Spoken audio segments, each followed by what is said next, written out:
আসসালামু আলাইকুম। আশা করি সবাই ভালো আছেন। দেশের ৪৯৫ টি উপজেলা ভ্রমণের অংশ হিসেবে আমি এখন আছি আমার ৮৯ তম উপজেলা কক্সবাজারের ঈদগাঁওয়ে। তো চলেন শুরু করি। ঈদগাঁও আয়তনে কক্সবাজারের সবচেয়ে ছোট উপজেলা। এটি বাংলাদেশের সর্বশেষ ৪৯৫তম উপজেলা। ২০২১ সালে কক্সবাজার সদর থেকে আলাদা হয়ে উপজেলাটি গঠিত হয়। মোগল আমলে বাংলার সুবেদার ছিলেন শাহ সুজা। মোগল সম্রাটের আসন নিয়ে চার ভাইয়ের যুদ্ধে আওরঙ্গজেবের নিকট পরাজিত হয়ে শাহ সুজা যখন আরাকান পালিয়ে যান, তখন এই অঞ্চলে তিনি তার সৈন্যবাহিনী সহ পবিত্র ঈদ উল আজহার নামাজ আদায় করেন। এরপর থেকেই এই অঞ্চলের নাম হয় ঈদগাঁও। উপজেলাটি নতুন হলেও অঞ্চলটি তাই অনেক প্রাচীন। আজকের ভিডিওতে দেখব এই উপজেলার বিখ্যাত লবণ চাষ আর উইন্ডমিল এলাকা। ভিডিওটি ভালো লাগলে চ্যানেলটি সাবস্ক্রাইব করতে ভুলবেন না।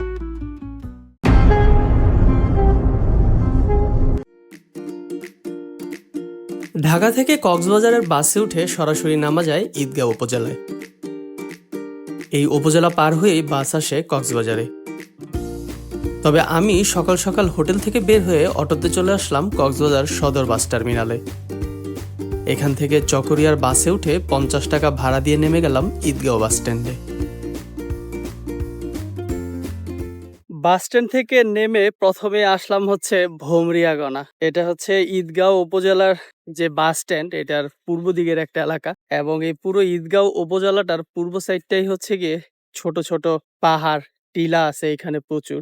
এই পূর্ব সাইডটা হচ্ছে একদম ন্যাচারাল বিউটি। এখানে হচ্ছে আপনি খালি চোখে মানে প্রাকৃতিক যে সৌন্দর্য ওটা দেখতে পারবেন। তা আমি এখন যে ভোমরিয়াগনা আছি এটার পাশে হচ্ছে একটা খাল আছে। খালের পাশে ছোট একটা টিলা আছে, বন বিভাগের রেস্ট হাউস আছে। এখন হচ্ছে এই জায়গাটা একটু ঘুরবো আরকি। এই জায়গাটা ভোমরিয়াগনা সংরক্ষিত বনের একটা অংশ। একসময় এই দিকটাতে প্রচুর হাতি দেখা যেত। আর এই বন তদারকির জন্যই এখানে একটা বিট অফিস করা হয়েছে। পুরো এলাকাতে এরকম অসংখ্য টিলা আছে। তবে সমস্যা হচ্ছে আমরা জাতি হিসেবে প্রাকৃতিক সৌন্দর্যের কখনো কদর করি না। আর এসব টিলা আর গাছ কাটার কারণেই এখন এখানে তেমন হাতি দেখা যায় না।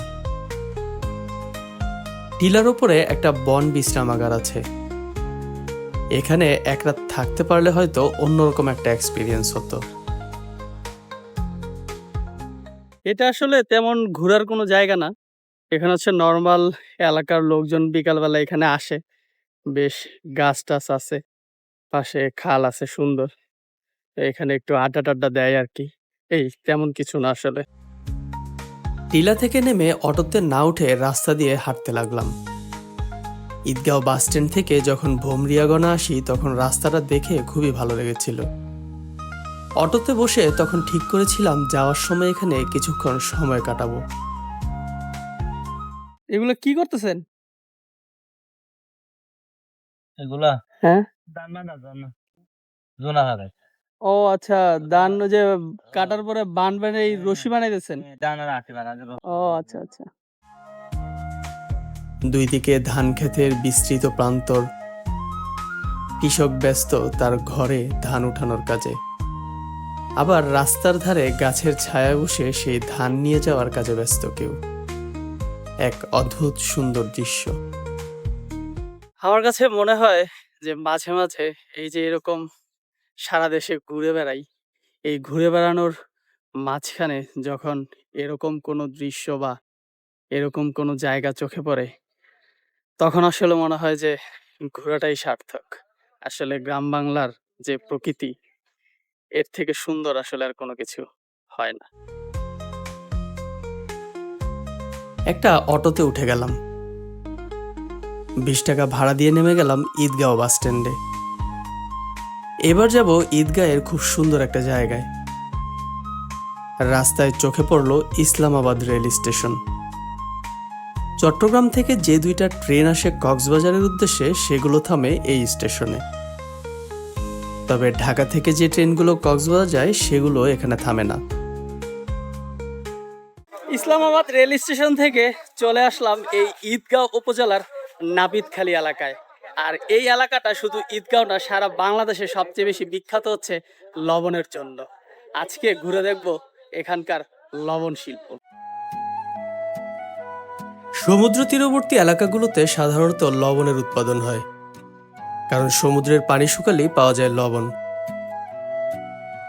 আর ঈদগাঁও উপজেলার এই অঞ্চলটি সারা দেশে পরিচিত লবণের জন্য। এখানকার লবণকে সাদা সোনাও বলা হয়ে থাকে। এখানে বিশাল এলাকা জুড়ে উৎপাদন করা হয় লবণের।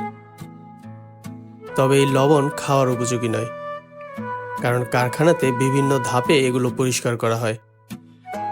এরপর আয়োডিন ও অন্যান্য খনিজ মিশিয়ে বাজারজাত করা হয়। বাঁকখালী নদীর একটি চ্যানেল খালের মতো হয়ে চলে এসেছে এই পর্যন্ত। এই চ্যানেল ধরেই আশপাশের উপজেলা থেকেও ট্রলার ভর্তি করে নিয়ে আসা হয় লবণ। এরপর সেগুলো পরিষ্কার করা হয় নাপিতখালীর বিভিন্ন কারখানায়। এখানে অসংখ্য লবণের কারখানা রয়েছে। ট্রলার থেকে লবণ টুকরিতে করে এনে রাখা হয় কারখানায়। এক একটি টুকরিতে 1 মণ করে লবণ আনা হয়। প্রতি ট্রলারে প্রায় 500 থেকে 600 মণ লবণ আনা হয়। এক টুকরিতে কয় কেজি থাকে? 47 কেজি ভাই। 47 কেজি। এটা কি 1 মণ 40 কেজি, তো এনে 7 কেজি বেশি থাকে? 7 কেজি বেশি থাকে। ও, 1 কেজি না 5 কেজি বেশি থাকে। ও আচ্ছা আচ্ছা। চুরি যাবে 2 কেজি ভাগ। শ্রমিকরা প্রতি টুকরি লবণ আনার জন্য পারিশ্রমিক পান, তবে তা পরিমাণে খুবই কম। ট্রলার থেকে মোট কত টুকরি লবণ কারখানায় আনা হলো তার হিসাব রাখা হয় এরকম কাঠির মাধ্যমে। একটা টুরি দিয়ে একটা বস্তা আনলে একটা কাঠি। এরকম 100টা আনলে 100 মণ। আচ্ছা এটা ওই হিসাব করে আর কি। কাঠগুলো হচ্ছে হিসাব করা। আচ্ছা, হিসাব করে কি ওনাদেরকে টাকা দেন ওই হিসাবে? জি জি। লবণগুলোর পর পানি দিয়ে বিভিন্ন ধাপে পরিষ্কার করা হয়। কয়েক ধাপে পরিষ্কার করা হয় যাতে লবণের সাথে মিশ্রিত ময়লাগুলো আলাদা হয়ে যায়। আর এই পুরো প্রক্রিয়াটি করা হয় শ্রমিকদের মাধ্যমে। অপরিশোধিত লবণগুলো পরিষ্কার করা হয় উপরের দিকে। এখানে ওপর থেকে নিচে এমনভাবে তৈরি করা হয়েছে যেখানে পরিষ্কার লবণ পানি ছাড়া জমতে থাকে। একদম নিচের দিকে থাকে পরিষ্কারগুলো। ফাইনালি যখন লবণে আর তেমন কোনো ময়লা থাকে না, তখন সেগুলোকে স্তূপ করে রাখা হয় পানি ঝরে যাওয়ার জন্য। এরপর শুকনো লবণকে ক্রাশ করে ডেলিভারি দেওয়া হয় বিভিন্ন কারখানায়। লবণের কারখানা ঘুরে বেরিয়ে পড়লাম। এই জায়গাটার আরেকটা নাম হচ্ছে খানপুর বিচ। পুরো ঈদগাঁও উপজেলার সবচেয়ে সুন্দর জায়গা হিসেবে স্থানীয়দের কাছে এটা বেশ জনপ্রিয়। বর্ষায় এর 2 পাশ প্লাবিত থাকে, আর মাঝে দিয়ে আঁকাবাঁকা হয়ে বয়ে চলা এই রাস্তা। পুরো জায়গাটাই তখন দেখতে হয়ে যায় সমুদ্রের মতো। তাই মানুষজন ডাকে খানপুর বিচ নামে। বর্ষা এখনো শুরু হয়নি বলে পানি নেই, তাই লবণ উৎপাদিত হচ্ছে। আর বর্ষায় হয় চিংড়ির চাষ। আমি একটা রিকশায় করে পুরোটা পথ পাড়ি দিলাম যাতে ভালোভাবে চারপাশটা দেখা যায়। খুবই সুন্দর একটা জায়গা। হয়তো ড্রোন থাকলে ওপর থেকে দেখতে আরো বেশি ভালো লাগতো। আমি এখন যাচ্ছি ঈদগাঁও উপজেলার আরেকটা জনপ্রিয় জায়গায়। মহেশখালী যাওয়ার পথে স্পিডবোট থেকে দূরে যে উইন্ডমিলগুলো দেখতাম, সেগুলোই আজকে সরাসরি দেখব কাছ থেকে। এই জায়গাটা হচ্ছে ঈদগাঁও উপজেলার পোকখালী ইউনিয়ন। এরপরেই কক্সবাজার সদর উপজেলার চৌফুলতন্ডি ইউনিয়ন। আর এইদিকে সেই লেভেলের বাতাস, মানে আমি এখানে দাঁড়ায় কথা বলতেছি, মনে হচ্ছে যে আমার বাতাসে উড়ায় নিয়ে যাবে, মানে এত বাতাস। আর এই জায়গায় কি সবসময় এরকম বাতাস থাকে না? হ্যাঁ, সব সময় থাকে না। যদি এখন বর্ষাকাল মৌসুম হয়েছে তো, তো বর্ষাকালের মৌসুমে একটা বাতাস বেশি হয়। আর শীতের মৌসুম যখন হয়ে যাবে, বাতাস একটু নিয়মে থাকবে। এটা বর্ষার সিজন দেয়। প্রথম বর্ষা যখন হবে তখন বেশি বাতাস হবে। এগুলোর এক একটির উচ্চতা প্রায় 150 মিটারের কাছাকাছি। মানে কক্সবাজারের হিমছড়ি পাহাড়ের প্রায় ডাবল। অথচ দূর থেকে দেখলে বোঝাই যায় না। এই বায়ুবিদ্যুৎ প্রকল্পের আওতায় 15টার মতো এমন উইন্ড টারবাইন আছে। এর মধ্যে কিছু পড়েছে ঈদগাঁও উপজেলায় আর বাকিগুলো কক্সবাজার সদর উপজেলায়। এটা হচ্ছে টারবাইন 1, এটা থেকেই শুরু। এরপর 2, 3, 4, 5, 6, 7। এই প্রথম 7টা পড়েছে ঈদগাঁও উপজেলায়।